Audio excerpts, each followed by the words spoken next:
네, 유승민 작가 모셨습니다. 어서 오세요. 안녕하세요. 오늘 어떤 거 취재해 오셨습니까? 네, 서울시가 미혼 남녀 중매에 또 나섰습니다. 11월에 한강에서 만날 예정인데요. 예. 지난해 저출생 대책의 일환으로 추진하려고 했던 서울팅, 그 소개팅이 있었습니다. 탁상 행정이다라는 비판을 받으면서 무산됐던 사업인데요. 요즘 이렇게 지자체들이 나서서 만남을 주선하는 추세입니다. 많이 오던데요? 굉장히 많고요. 올해만 해도 54곳에서 주최를 하고 있었는데요. 기초단체가 54곳이나 돼요? 네. 연간 거의 예산이 수천만 원에서 수억 원까지 투입되고 있습니다. 그런데 선발 기준을 두고 말이 많은데요. 어떤 상황인지 한번 취재를 해봤습니다. 일단 서울시의 경우로 국한하면 작년에 무산된 걸 다시 한다? 네. 우선 올 초 1월에 그 오세훈 시장의 신년 기자회견에서 서울팅이나 그와 유사한 형태의 시도는 다시 될 가능성은 현재로서는 없다라고 언급을 한 적이 있습니다. 그랬어요? 네. 그런데 10개월 만에 입장을 바꾼 건데요. 지난해 같은 경우 예산 8천만 원을 쓰겠다라고 했다가 비판이 일었고 올해는 우리 카드에서 전액을 후원하겠다고 한다라는 입장이었습니다. 네. 하지만 신청을 접수받는 것도 서울시고 또 보도자료를 내놓고 있는 것도 서울시고 담당 부서도 서울시 여성가족실이기 때문에 사실 무관하다고는 볼 수가 없는 사업입니다. 그러면 그 연초 입장이 바뀐 거잖아요. 네. 그 계기가 뭘까요? 계기로 볼 수 있는 게 보도자료에 나온 통계인데요.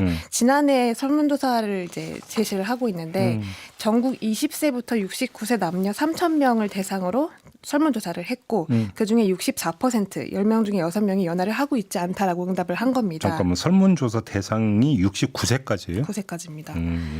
그런데 그중에 18% 한 2명 정도가 만날 기회가 없다라고 응답을 한 건데요. 이 응답을 가지고 이제 이번 그 만남 행사에 토대가 되는 자료다라고 설명을 하고 있는 현실이 겁니다. 이러니까 우리가 나서야 할 수밖에 없다. 네, 그렇습니다. 여성가족실 관계자한테도 똑같이 물어봤는데요.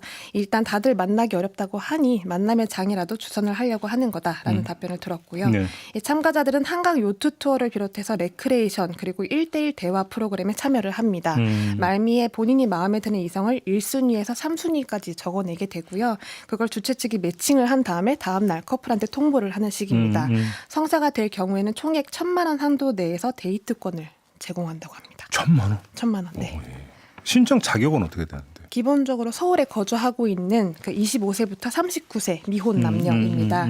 그걸 증명하기 위해서 그 주민등록 등본 그리고 혼인관계 증명서를 제출을 해야 하고요. 예. 직장인 같은 경우에는 재직증명서, 사업자는 사업자 등록 증명원, 그리고 프리랜서는 소득금액 증명서가 필요합니다. 현재까지 1,000명 가까이 접수를 했다고 합니다. 이건 그 신청 자격이고 네. 선발 기준은 어떻게 되는데요? 선발 기준은 딱히 두고 있지 않습니다. 네. 표면적으로는 그랬는데요. 서울시에서 1차적으로 서류 검토를 하고 업체에서 무작위로 추첨을 하겠다는 방침입니다. 네. 남녀 각각 50명씩 100명을 선정하겠다라는 건데요. 참가 신청서를 살펴봤더니 그 직업과 직장명, 직장 주소, MBTI 그리고 지원 동기를 적게 되어 있습니다. 네. 상당히 구체적인 신상을 요구하고 있는 건데 서울시 알아보니 행사 진행할 때 필요한 정보다라는 답변이었습니다. 그래서 진행 업체한테 다시 한번 물어봤더니 어차피 행사를 진행하게 되면 다 노출이 될 수밖에 없는 항목이고 그렇기 때문에 미리 받아두는 거다. 뭐 이런 정보가 서로의 신뢰에 영향을 미칠 수밖에 없다. 네. 뭐 그런 의미에서 프리랜서는 사실 무직이나 마찬가지이기 때문에 성사가 되기는 좀 힘들다고 볼 수밖에 없다. 아, 이렇게 얘기했어요? 네. 그 장난으로 나오는 게 아니고 결혼을 전제로 나오는 자리이다 보니까 아니, 네. 프리랜서는 뭐 장난으로 나옵니까, 그러면? 그렇죠. 예, 아무튼 예. 참가자들도 진중하게 임할 거다라는 답변이었고요.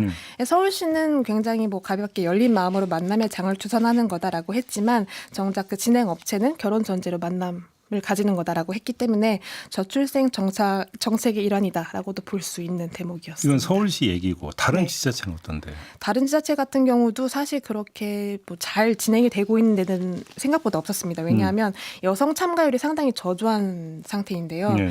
제주 서귀포와 경남 함안군 그리고 경기 가평군, 경남 통영시 같은 경우는 여성 참가자가 없어서 아예 사업이 중단된 경우입니다. 신청자가 없었어요, 여성 신청자가? 네, 없었습니다. 때문에 남성 같은 경우에는 신청 기준을 명확하게 정해둔 상태에서 여성의 경우에는 지역이나 직업에 아예 제한을 두지 않는 곳들도 많았는데요. 그중에 한 군데인 지자체 관계자 이야기를 한번 들어보시겠습니다. 저희가 공공기관이나 기업체에 근무하는 미혼 남녀 대상으로 하고요. 자영업자들은 참여 못하고 여성 같은 경우는 제한이 없습니다.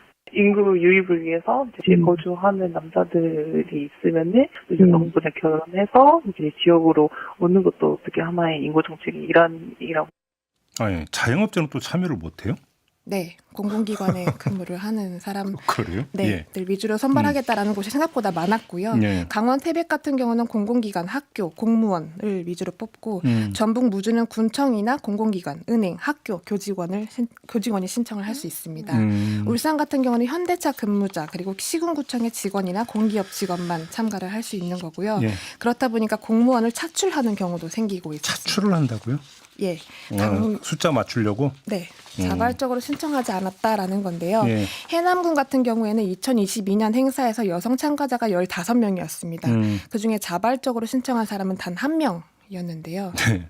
14명 가운데 8명은 행사 담당 주최 측이었던 보건소 여성 직원들이었습니다. 예. 그 당시 상황을 물어보려고 연락을 했는데 마침 전화를 받았던 담당자가 제가 참가를 했던 그 직원이다라는 답변 마침 네, 들었고요. 뭐라고 하던가요? 네, 그 성사는 안 됐다라고 답변을 했는데요. 예.